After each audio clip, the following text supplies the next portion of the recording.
Tahukah Anda, kampus yang hanya memiliki program studi dari jurusan Saintek? Ya, tepat sekali. Institut Pertanian Bogor.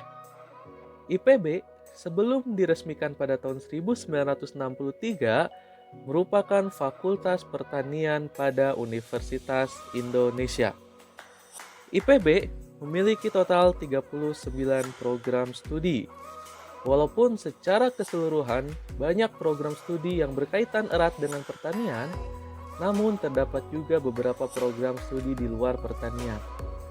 Mau tahu apa saja program studi yang ada di IPB? Mari kita saksikan pojok SBMPTN di akhir video.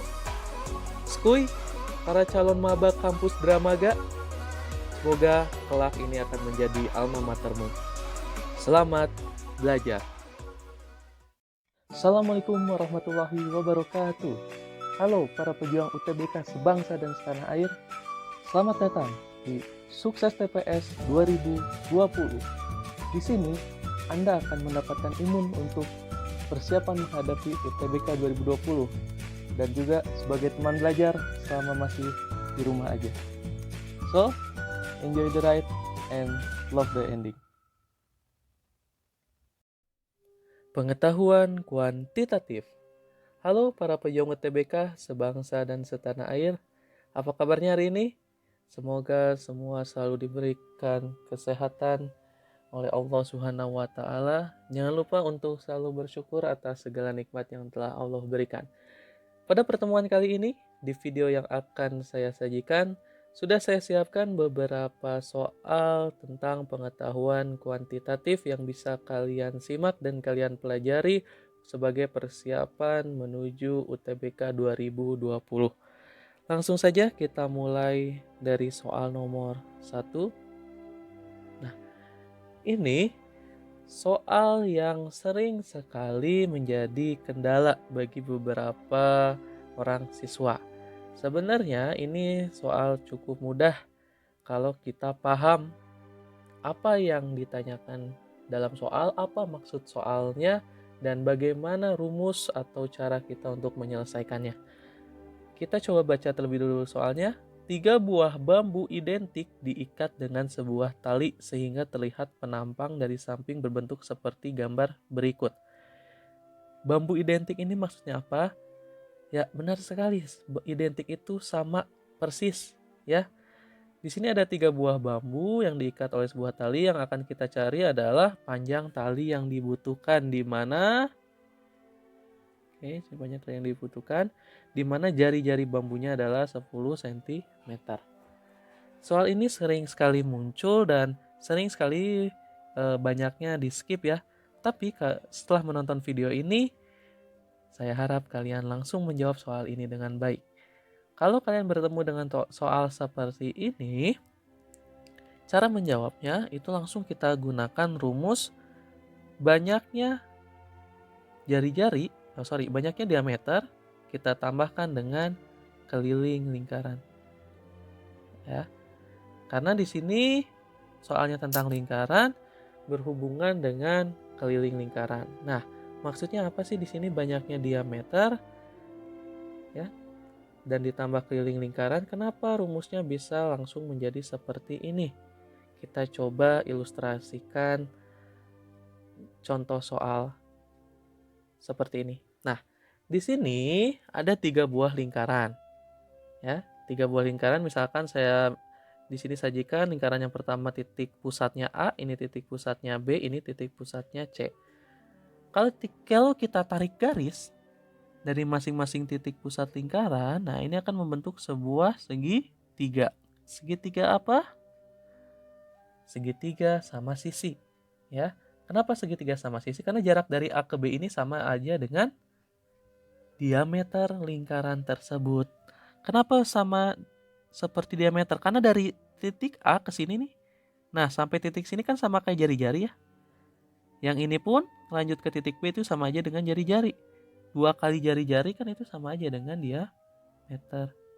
Ya, sehingga di sini terdapat 3 buah diameter lingkaran. Dari A ke B diameter, dari B ke C pun sama diameter karena di sini jari-jari, di sini jari-jari, dari C ke A pun sama diameter. Ya. Oke. Jadi karena di sini terdapat 3 buah diameter, nanti soal yang tadi langsung kita tulis rumusnya berarti 3 kali diameter lingkaran yang pertama. Ya. Oke, kita lanjutkan lagi. Kalau misalkan segitiganya merupakan segitiga sama sisi, otomatis sudut yang terbentuk di sini 60 derajat. Yang ini pun sama 60 derajat, yang di sini pun sama 60 derajat. Kalau saya tarik garis yang siku-siku, ya, berarti di sini sudutnya 90 derajat. Ini pun sama, kita tarik garis yang siku-siku ke sini, sama, ini pun sudutnya 90 derajat.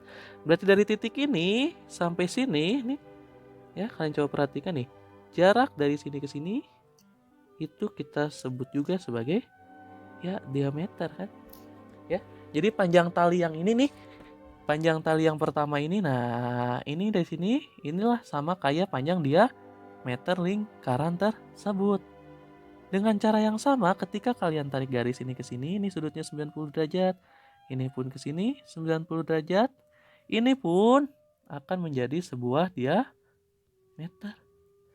Dan yang di sisi sebelah kanan pun dengan cara yang sama, ketika kita tarik ini garisnya tegak lurus ya, 90 derajat, yang ini pun sama tegak lurus 90 derajat. Dari garis ini nih, titik yang ini sampai sini, itu pun sama akan menjadi sebuah diameter lingkaran.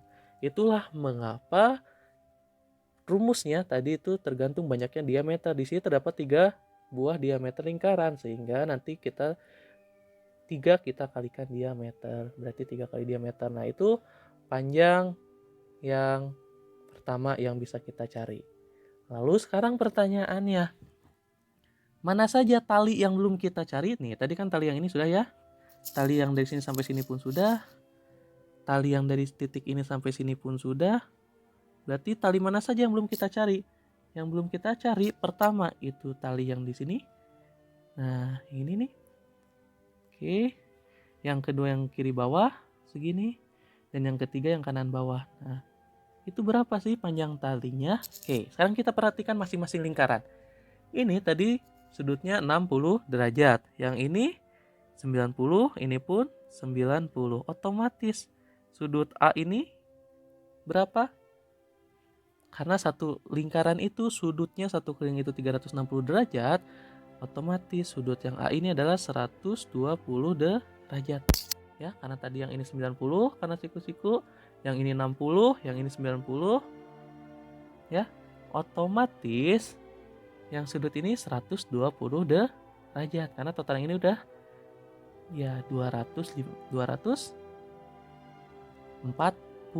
Ya, otomatis sudut yang A 120 derajat, sudut yang B pun sama, nanti 120 derajat, sudut yang C pun sama, nanti 120 derajat. Nah, kalau kalian perhatikan, ketika nih, ya, bagian dari lingkaran ini kita gabungkan, ini sudut yang terbentuk adalah ini 120 derajat, 120 derajat, 120 derajat.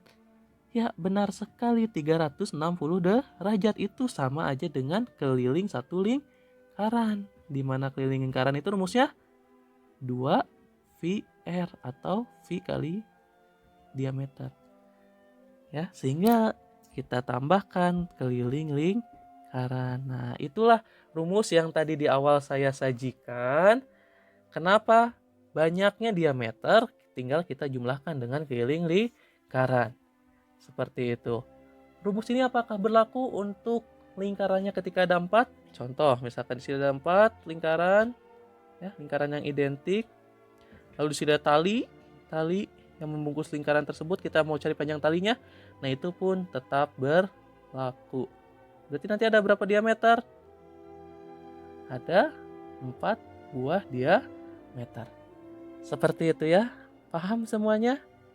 Oke, sehingga kita coba kembali ke soal yang tadi.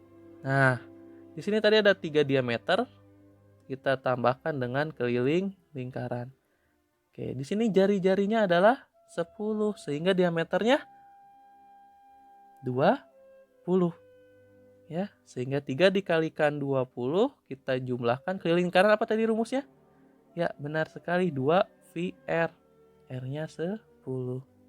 Ya, sehingga di sini kita dapatkan 60 ditambah 20 V, atau bisa kita ubah juga posisinya 20 V ditambah 60. Nah, inilah jawaban untuk nomor 1, yaitu E. Sampai sini paham semua? Ya, jadi ini rumusnya, banyaknya diameter kita jumlahkan dengan keliling lingkaran. Ya, kalau ada 3 lingkaran seperti ini, pasti nanti terbentuk 3 buah diameter ketika kita hubungkan masing-masing titik pusatnya. Seperti itu. Kita lanjutkan ke soal nomor berikutnya. Nah, kita lanjut ke nomor 2. Ini berhubungan dengan luas area yang diarsir. Luas persegi, masih pada ingat apa luas persegi? Sisi kali sisi. Luas segitiga, setengah kali alas kali tinggi. Ya, kebetulan kan ini ada bentuk persegi dan ada juga bentuk segitiga. Nah, ini rumus yang akan kita gunakan untuk menjawab soal nomor 2. Oke, kita lihat. Soal nomor 2 di sini akan ditanyakan adalah ruas area yang tidak diarsir. Awas ya, jangan sampai keliru. Yang mau kita cari itu yang tidak diarsir, bukan yang diarsirnya berapa. Bagaimana cara mencarinya? Nah, kita bisa melihat di sini ada beberapa daerah yang diarsir yang berbentuk segitiga. Misalkan ini luas pertama, ini luas kedua, yang ini luas ketiga. Ya, itu ada 3 buah luas segitiga. Bisa diketahui perseginya itu berukuran 4 kali 4. EF sama dengan setengah AD. Oke, berarti dari E ke F itu setengah AD. Berarti ini setengahnya ya. Dari E ke F itu 2. Nanti dari F ke sini, misalkan di sini titik O, F ke O pun panjangnya 2 meter. Ya, karena tadi setengahnya. Lalu E di tengah AB, oh sama ini juga berarti AE itu 2, EB 2, EF sejajar AD, oke. AG sama dengan EF sama dengan HB. Berarti AG pun sama 2, ya. Nanti HB-nya pun sama 2. Nah, inilah beberapa informasi yang bisa kita tuliskan untuk menjawab soal tersebut. Oke, sekarang kita lihat. Tadi luas segitiga itu adalah setengah kali alas kali tinggi. Banyak yang masih keliru. Apa sih hubungan alas dan tinggi? Mana sih alas dan tinggi di segitiga? Di sini akan saya tekankan bahwa alas dan tinggi dalam segitiga itu akan selalu atau akan saling tegak lurus. Semua sisi segitiga itu bisa kita jadikan alas. Tingginya mana? Kita cari garis yang tegak lurus dengan alas tersebut. Kita coba hitung sekarang luas yang pertama.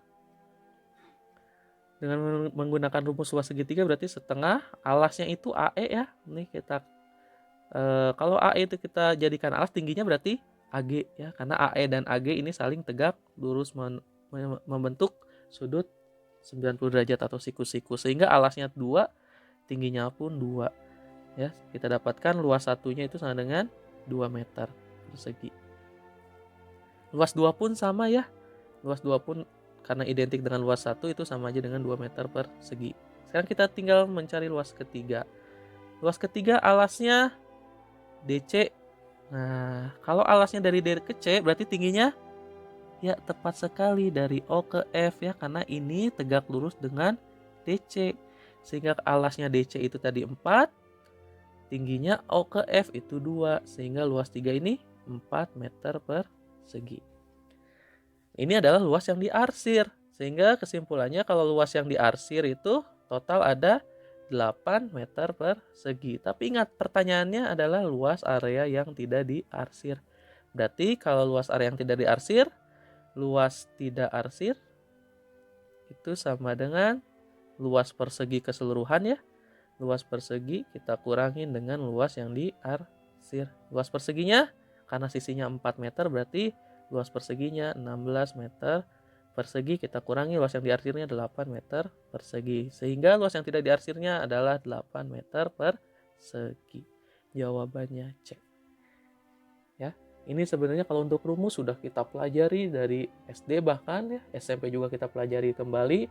Nah, yang terpenting itu kalian tetap ingat kaidah-kaidah yang digunakan. Kita lanjutkan ke nomor 3. Nah, di sini kita berjumpa kembali dengan soal-soal pernyataan 1, 2, 3, dan 4. Selalu ingat, ketika 1 benar, maka pernyataan 3 pun benar. Ya, ketika 1 salah, pernyataan 3 pun akan salah. Jadi kita cukup mengecek 1/1. Nah, di sini diketahuinya ada 3 buah persamaan X, Y, dan Z yang masing-masing pernyataannya saling berhubungan. Di situ diketahui bahwa Z-nya udah 50 nih. Y-nya itu 2/3 Z. Oke, berarti kalau kita tulis kalau Z-nya 50, berarti di sini Y-nya itu 2/3 Z. Berarti Y-nya sama dengan? Ya, tepat sekali 100/3. Sedangkan X-nya, sekarang kita cari X-nya. X-nya itu 75% dari Y. 75% itu sama dengan 3/4. Ya. Jadi bentuk-bentuk seperti ini nih yang harus bisa kalian langsung ubah. Ketika 75% kita ubah jadi 3/4, kita kalikan dengan Y. Y-nya itu adalah 100/3. Dengan kita menyederhanakan bentuk ini, sehingga kita dapatkan hasilnya X-nya sama dengan 25. Kita cek masing-masing pernyataan. Pernyataan yang pertama Y-nya 100/3. Oke, benar, otomatis nomor 3 pun akan benar tanpa kita hitung. Kita cek nomor 2 sekarang. Y dibagi X. Pernyataan nomor 2. Y dibagi X. Oke, Y-nya 100/3. Kita bagi dengan X-nya 25. Nah, awas, 25 ini berarti 25/1. Pembagian pecahan ini akan berakibat 100/3 kita kalikan, ya kebalikannya 1/25. Ya, ini kita sederhanakan 4, berarti jawabannya 4/3. Oke, berarti nomor 2 benar. Apakah sudah pasti jawabannya A? Belum tentu, kita cek pernyataan yang keempat. Di sini pernyataan keempat X-nya 30, padahal kita dapatkan bahwa X-nya 25, sehingga pernyataan keempat ini salah. Sehingga jawabannya adalah pernyataan 1, 2, dan 3. Itulah pernyataan yang benar. Oke, paham sampai sini? Kita lanjutkan kembali ke soal nomor 4. Nah, ini soal tentang fungsi. Ya. Ini sebenarnya yang ditanyakan itu hanya nilai fungsi. Kita disajikan atau diketahui sebuah fungsi Gx, kita mencari G0 dikurangin G-2. Kita cari terlebih dahulu G0-nya. Oke, nilai fungsi berarti nilai 0 ini tinggal kita masukkan atau kita ubah bentuk nilai X-nya menjadi 0. Ya. G0 berarti sama dengan 2, kita kalikan dengan 0, kita bagi dengan akar 0 ditambah 2. Ya, 2 dikalikan 0 itu hasilnya 0, dibagi akar 0 tambah 2 itu akar 2. Nah, 0 dibagi akar 2 berapa? Oke, jangan salah nih, kunci dari soal ini. Yang pertama, ketika 0 kita bagi dengan bilangan berapapun, itu hasilnya akan menjadi 0 ya. Jangan salah, 0 dibagi 1 itu 0, 0 dibagi -5 itu 0, 0 dibagi 1000 itu 0, 0 dibagi negatif 1 juta pun itu hasilnya akan menjadi 0. Ya. Lalu yang kedua, ketika X-nya itu negatif 2. Kita coba ganti nilai X-nya menjadi negatif 2, berarti 2 kita kalikan dengan -2 per akar negatif 2 ditambah 2. Ini akan menjadi negatif 4 per negatif 2 tambah 2 hasilnya 0. Akar 0. Akar 0 itu 0. Ya. Nah, kunci yang kedua. Ketika kebalikannya, bilangan apapun, ketika kita bagi 0 hasilnya tak terdefinisi ya. Tidak terdefinisi. Itu ketika bilangan apapun kita bagi dengan 0. Kalau nggak percaya, di kalkulator pun akan error. Ya, sehingga ini tidak terdefinisi. Ketika negatif 4 kita bagi dengan 0. Oke, berarti 0 kita kurangin tidak terdefinisi, ya sudah jelas hasilnya pun akan tidak terdefinisi. Ya, ketika salah satu bagian itu sudah tidak terdefinisi, maka hasilnya pasti tidak terdefinisi. Itu soal nomor 4. Kita lanjutkan kembali ke soal nomor 5. Nah, di sini kembali pernyataan 1, 2, 3, 4. Namun ini bentukan soalnya tentang operator ya. Ingat di video sebelumnya yang sudah saya jelaskan kalau soal operator ini kalian tidak usah bingung dengan operatornya. Di sini kebetulan operatornya bintang. Ya, kalian tidak usah bingung mau itu bintang, pagar atau bentuk apapun, kita tinggal menyesuaikan saja dengan apa yang telah didefinisikan di soalnya. Oke, kita cek saja langsung pernyataan nomor 1. Di sini diketahui bahwa 0 bintang 1. Kita mau cari 0 bintang 1 apakah hasilnya min 1? Oke, kita coba cek. Berarti kalau kita lihat berdasarkan soal yang diketahui di soal atau yang telah didefinisikan, 0 ini kan kita bisa asumsikan juga sebagai M ya, dan satunya ini sebagai N. Oke, berdasarkan definisi yang telah diketahui di dalam soal, maka bisa kita tulis bahwa 0 ditambah 1 per 0 dikurang 1. Sehingga ini kita dapatkan hasilnya adalah negatif 1. Oke, benar ya bahwa pernyataan 1 hasilnya negatif 1. Otomatis nomor 3 pun benar. Oke, sekarang kita lanjut ke pernyataan 2. Apakah benar sekarang 1 bintang 0 itu kurang dari 0 bintang 1? Kita cari 1 bintang 0 karena 0 bintang 1-nya udah jelas. Tadi kita udah dapatkan ini hasilnya negatif 1. Sekarang kita cari 1 bintang 0. Berarti berdasarkan yang telah didefinisikan di soal, 1 ditambah 0 per 1 dikurangin 0. Ini hasilnya 1. Apakah benar 1 itu kurang dari min 1? Salah ya. Harusnya 1 itu lebih besar, bukan lebih kecil. Otomatis pernyataan 2 salah. Sudah jelas ketika pernyataan 2 salah, jawaban yang benar adalah ya 1 dan 3. Seperti itu. Kurang dari 1 menit tadi kita mengerjakan soal seperti ini. Ya, yang terpenting tadi beberapa kaidah kalian pahami dengan baik. Jadi, sudah siapkah kalian menghadapi UTBK? Harus siap.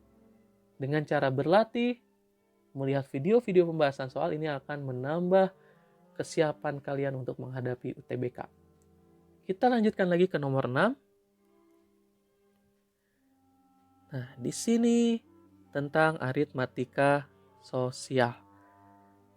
Yang perlu dipahami dari tipe soal seperti ini adalah kalian benar-benar teliti dalam memahami dan membaca soalnya dengan baik. Kita coba baca soalnya terlebih dahulu. Sebuah perusahaan menyewakan sepeda dengan beberapa ketentuan biaya. Pemakaian setengah jam pertama dihargai 5.000 dan setelah itu 15.000 per jam. Ya. Jadi setengah jam pertama itu 5.000 dan 1 jam berikutnya atau biaya per jam selanjutnya itu adalah 15.000. Dara menyewa sepeda tersebut sejak jam 11 sejak jam 10 hingga 11.30. Setelah itu menyewanya kembali sejak pukul 13 hingga 15.30. Oke. Yang pertama perlu kalian perhatikan apa? Adakah di sini yang langsung mengira bahwa total Dara menggunakan atau menyewa sepeda tersebut adalah 4 jam? Adakah yang seperti itu?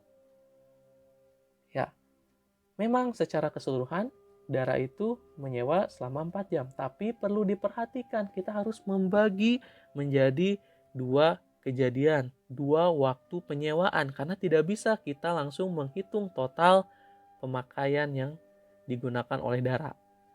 Mengapa demikian? Karena nanti akan berbeda di setengah jam pertama pemakaian awalnya. Ya, karena kalau ketika kalian langsung menghitung ini sebagai 4 jam, kumulatif 4 jam, itu hanya ada 1 kali biaya 5.000 setengah jam pertama. Namun di sini diperhatikan soalnya Dara itu menyewa 2 kali, otomatis nanti akan terdapat 2 kali penyewaan setengah jam pertamanya. Paham ya? Jadi kita bedakan pertama itu dari jam 10 sampai jam 11.30, yang berarti ini 1,5 jam. Ya. Yang kedua itu dari jam 13.00 sampai jam 15.30, yang berarti ini 2,5 jam. Oke. Setengah jam pertama otomatis di jam ini Dara bayar 5.000. Ya. Setelah itu 15.000 per jam untuk selanjutnya. Nah, berarti 1 jam selanjutnya Dara membayar 15.000. Sehingga total yang harus dibayar oleh Dara di sesi pertama ini adalah ya Rp20.000. Seperti itu. Nah, lalu Dara kembali menyewa pada pukul 1 hingga pukul setengah 4 sore. Kembali pertama, setengah jam pertama itu dikenakan tarif awal menyewa, yaitu 5.000. Lalu berapa jam lagi kenapa jadi Zara ya? Zara mah JKT48, alumni. Dara itu menyewa sepeda tersebut 2 jam. Ya, berarti 2 jam tersebut dikenakan biaya 30.000. Mengapa 30.000? Karena 1 jamnya itu adalah 15.000. Sehingga pada sesi kedua ini Dara harus membayar Rp35.000. Sehingga berapa totalnya? Total yang harus dibayarkan oleh Dara adalah Rp55.000. Sehingga jawabannya yang tepat adalah C. Ya. Sekali lagi, jadi kalian coba bedakan, tidak langsung 4 jam keseluruhan, tapi kita bagi. Ya, karena ada biaya penyewaan awalnya. Selama setengah jam pertama itu ada biaya awalnya.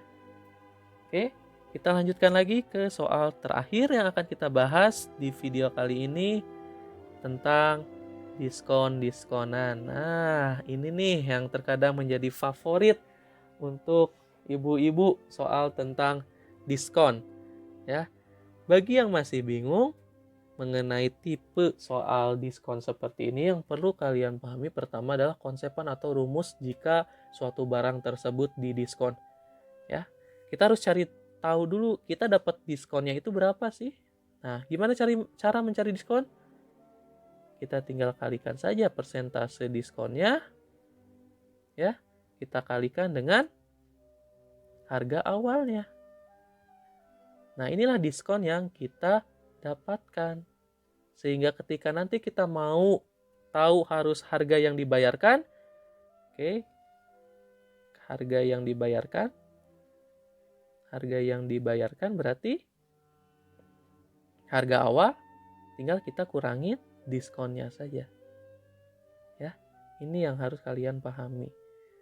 Jika harganya dinaikkan, bukan dikasih diskon, sama kita cari dulu kira-kira harga dinaikannya berapa. Nanti kita tinggal jumlahkan dengan harga awalnya. Ya.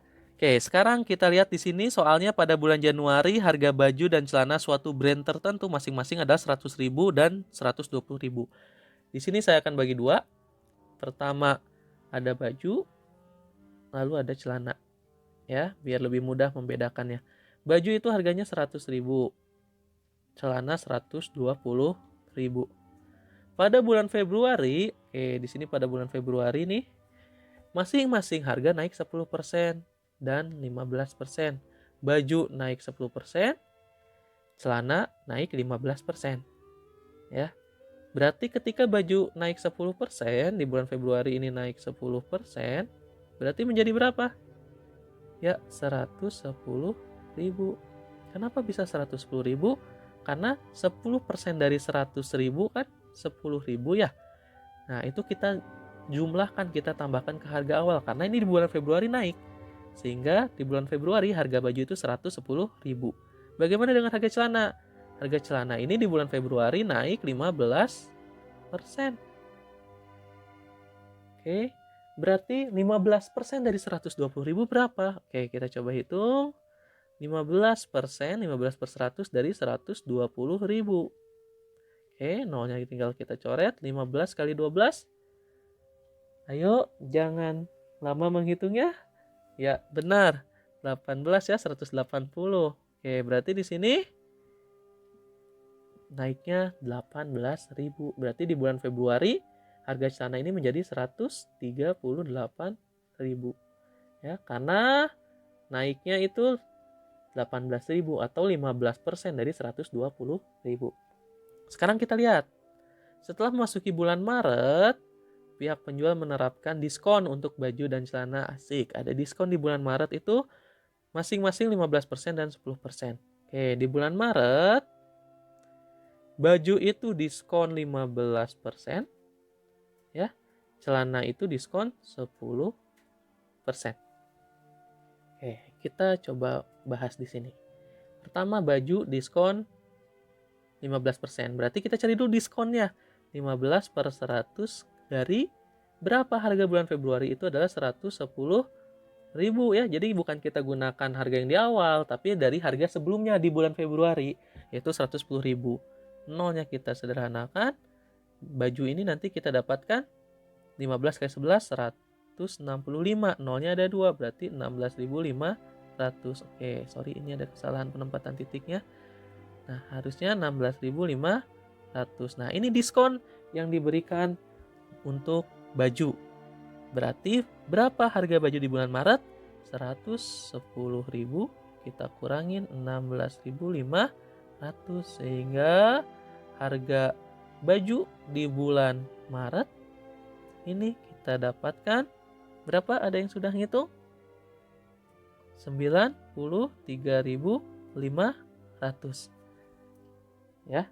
Ini harga baju di bulan Maret 93.500. Kan kita cari celana.